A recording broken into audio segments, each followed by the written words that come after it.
दोस्तों, हम लोग दो भाई हैं। रामपाल के जाल में फंस गए थे। हमने तो अपने सदग्रंथों को पढ़ा और बाहर निकाल आया, लेकिन अभी भी मेरा भाई उसके जाल में फंसा हुआ है।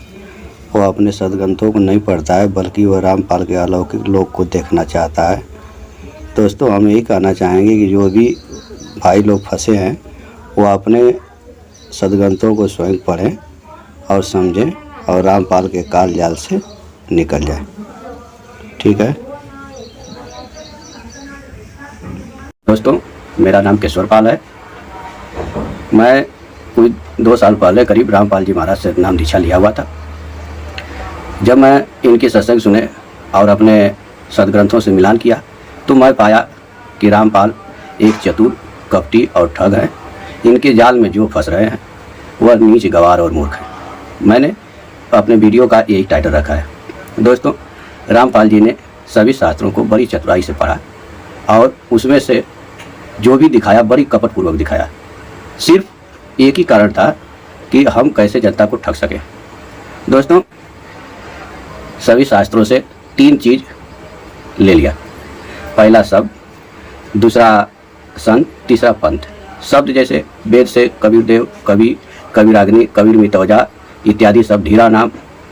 गीता जी से तत्वदर्शी, कवियम, क्षर पुरुष, अक्षर पुरुष, परम अक्षर पुरुष, ओम तत्सत। कुरान से कबीरन, कबीरा, खबीरा को ले लिया। और गुरु ग्रंथ साहिब से हक्का कबीर, आलम बड़ा कबीर, ये तमाम शब्द ले लिया। इन शब्दों का प्रयोग जो है 3 भगवान बनाने के लिए किया। पहला क्षर भगवान, दूसरा अक्षर भगवान, तीसरा परम अक्षर भगवान। क्षर भगवान को काल बताया, अक्षर भगवान को पारब्रह्म बताया और परम अक्षर भगवान को कबीरदास बता दिया। इसने शब्द का प्रयोग जो है केवल गुमराह करने के लिए लिया। संत में कबीरदास जी को ले लिया, रामानंद जी को ले लिया, गुरु नानक देव जी को ले लिया, मलुकदास को ले लिया, दादू दयाल साहब को ले लिया। तो इसमें से संत में से कबीरदास जी को परमात्मा बना दिया और अन्य संतों को गवाह बना दिया। और कबीर पंथ ले लिया, उससे अपने को जोड़ दिया। अपने को जो है कि कबीर पंथ से जोड़ करके और जो है कि कबीर का भेजा हुआ दूध घोषित कर दिया, जबकि ये सारा गलत है। आगे प्रमाण आप स्वयं देखें। एवं भगवती देवी शर्मा। इसके कांड 4 का प्रथम सूक्त है, जिसका नाम है ब्रह्म विद्या सूक्त। इसमें मंत्र जो है यह 7 है, मंत्र 7। दोस्तों, इसमें कबीर देव एक शब्द आया है जिसको रामपाल जी महाराज ने कबीरदास जी से जोड़कर दिखा रहे हैं। अब मैं आपको ऋग्वेद के से एक जो है कि कबीरदेव शब्द दिखा रहा हूं और आपसे ही खुद मैं पूछ रहा हूं कि क्या इसका अर्थ कबीरदास जी हो सकता है। यह है ऋग्वेद प्रथम भाग। इसके अनुवादक करता है वही श्री राम शर्मा आचार्य। दोस्तों, मेरा सभी वेद जो है श्री राम शर्मा आचार्य से लिया गया है। इसमें जो है सूक्त 31 और मंडल नंबर 1 है। ये मंडल नंबर 1। सूक्त 31 में कबीर देवा नाम आया है एक शब्द, और इधर नीचे दीव माता आया है। तो अगर हमें कबीर देव का कबीर परमात्मा करते हैं तो दीव माता का 2 माता बताना पड़ेगा। बताइए, कबीर परमात्मा की 2 माताओं का क्या नाम है।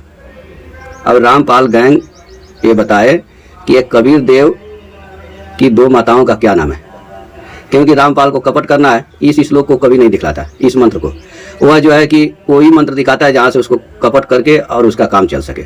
ठीक है, तो इसलिए वेद में कबीर शब्द आने वाला कबीर देव के लिए नहीं है, वह केवल संधि के लिए आता है, जो मैं अभी दिखाऊंगा। ठीक है दोस्तों, यह एक किताब है माध्यमिक हिंदी व्याकरण 10वीं कक्षा के लिए, माध्यमिक शिक्षा परिषद ओडिशा। इसमें पृष्ठ संख्या 21 पे हम चलेंगे। एक संधि विषय है, संधि। ये देखिए, शब्द रचना एवं संधि। संधि 3 प्रकार की होती है: स्वर संधि, दीर्घ स्वर संधि,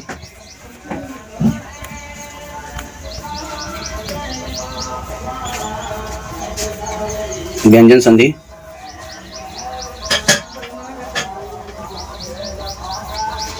यह है विसर्ग संधि। वेद में जो कबीर देव शब्द आया है वह इसी विसर्ग संधि की वजह से आया है। इसका एक नियम है,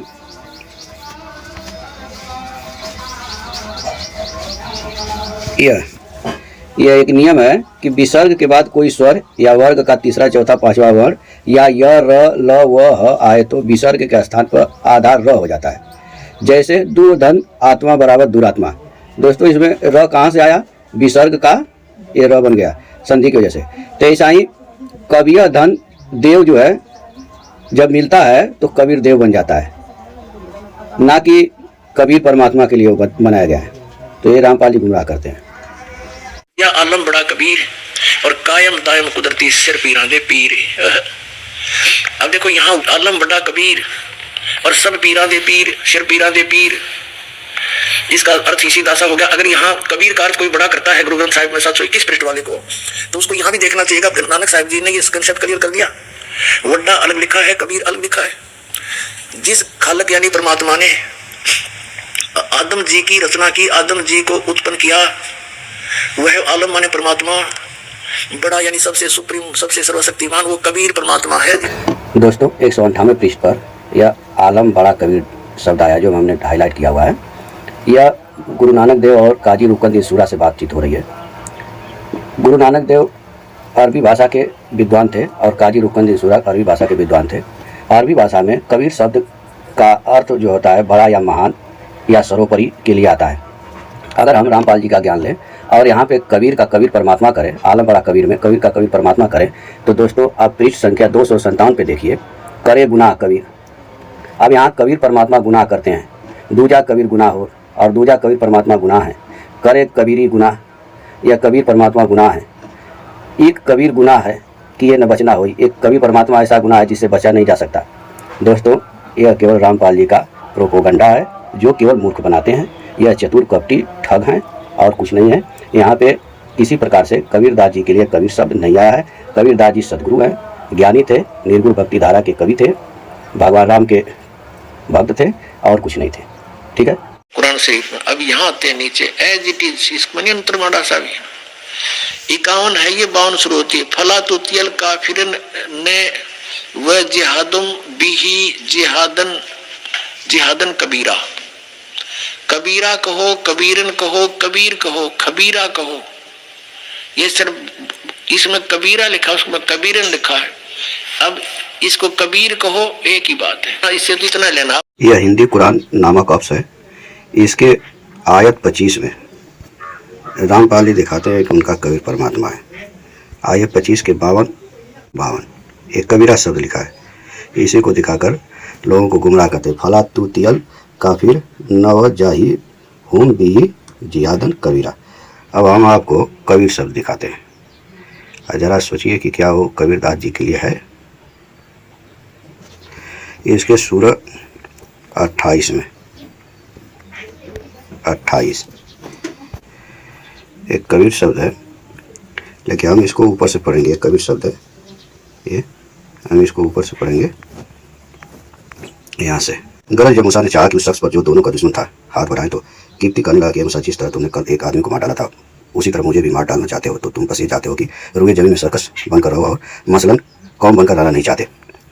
और एक शख्स शहर के उस किनारे से डरता हुआ आया और मूसा से कहने लगा, मूसा तुमने ये यकीन जानो कि शहर के बड़े बड़े आदमी तुम्हारे बारे में मशवरा कर रहे हैं कि तुमको कत्ल कर डालें, तो तुम शहर से निकल भागो। मैंने तुमसे खैर खुआना भलाई के लिए कहता हूँ। गरज मूसा वहाँ से उम्मीद व बीन की हालत में निकल पर खड़े हुए और बारगाह खुदा में अर्ज की, परवरदिगार मुझे जालिम लोगों के हाथ से नजात दे। और जब मदियन की तरफ रुख किया और रास्ता मालूम न था तो आप बोले, मुझे उम्मीद है कि मेरा परवरदिगार मुझे सीधे रास्ते दिखा दे। और 8 दिन फांका करते चले। जब शहर मदियन के कुओं पर जो शहर के बाहर तक पहुंचे तो कुछ कुओं पर लोगों की भीड़ देखी कि वह अपने जानवरों को पानी पिला रहे हैं। और उन सबके पीछे 2 औरतों हजरत शुएब की बेटियों को देखा कि वह अपनी बकरियों को रोके खड़ी है। मूसा ने पूछा कि तुम्हारा क्या मतलब है? वह बोले, जब तक सब चरवाहे अपने जानवरों को खूब छक के पानी पिलाकर फिर न जाए, हम नहीं पिला सकते। और हमारे वालिद बड़े बुढ़े हैं। इस कबीर का अर्थ जो है वालिद बड़े बुढ़े आया है। अब आगे देखिए। तब मूसा ने उनकी बकरियों के लिए पानी खींचकर पिला दिया। फिर वहां से हटकर छांव में जा बैठे तो चूंकि बहुत भूख थी, अर्ज की, परवरदिगार उस वक्त जो नियामत तू मेरे पास भेज दे, मैं उसका सख्त हाजतमंद हूँ। इतने में उन्हीं दो में से एक औरत शर्मीली चाल से आई और मूसा से कहने लगी, मेरे वालिद तुमको बुलाते हैं ताकि तुमने जो हमारी बकरियों को पानी पिला दिया है तुम्हें उसकी मजदूरी दे दे। गरज जब मूसा उनके पास आया और उसने अपने किस्से बयान किए तो उन्होंने कहा, अब कुछ अंदेशा न करो, तुम जालिम लोगों के हाथ से निजात पाई है।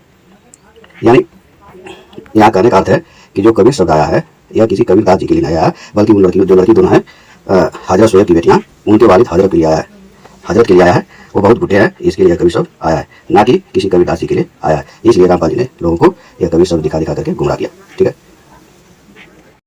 दोस्तों, यह कबीर सागर है, संपूर्ण 11 भाग, खेमराज सिरकिस प्रकाशक मुंबई। ग्रंथ है, इसके पृष्ठ संख्या 262 पे लिखा है, नहीं कबीर नहीं धनदासा, अक्षर एक सकल घटवासा, सत्य पुरुष वाही सो कहिए, आदि अंत अक्षर गई रहिए।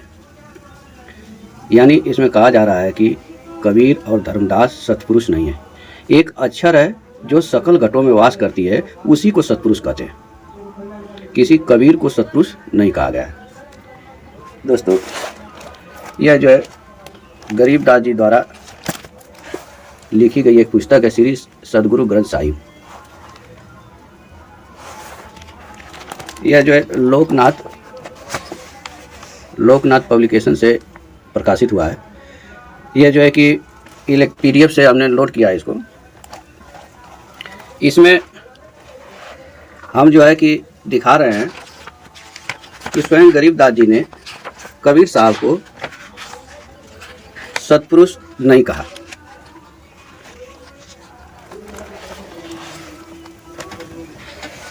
यह एक अंग है, अथ अचला का अंग। इसमें यहाँ पे आप देखिए जो मैं हाईलाइट किया हूँ, ये साई पुरुष कबीर है जुनी परे सुजीव, लख 84 ब्रह्म ही काल जाल सब घट शिव। साई पुरुष कबीर को देह धरी नहीं कोई, शब्द स्वरूपी रूप है घट घट बोले सोए। अब बताइए, रामपाल जी महाराज कहते हैं कि उनको कबीर परमात्मा मिला है, और यहाँ गरीबदास जी कह रहे हैं कि वह कोई देह नहीं धारण करता है, देह धरी नहीं कोई, वह क्या है, घट घटों में बोलने वाला है। यही चीज़ कबीर साहब भी यहाँ कह रहे हैं कि नहीं कबीर नहीं धर्मदासा, अक्षर एक सकल घटवासा, सत्य पुरुष वाही सो कहिए, आदि अंत अक्षर गई रही है। तो यह सिद्ध हो गया कि जो सभी घटों में वास कर रहा है उसी को कबीर कहा गया है, ना कि कबीरदास जी को कबीर कहा गया है। दोस्तों, कबीरदास जी के लिए इसमें तो इसी में एक अथ पारक का अंग है, उसमें लिखा है कि जैसी भक्ति कबीर की ऐसा करे न कोई, गरीबदास कुंजर थके उल्टे भागे रोए। यानी कबीरदास जी एक भक्त है, ये भक्त के लिए आया है और वो कबीर जी निर्गुण निराकार परमात्मा के लिए आया है।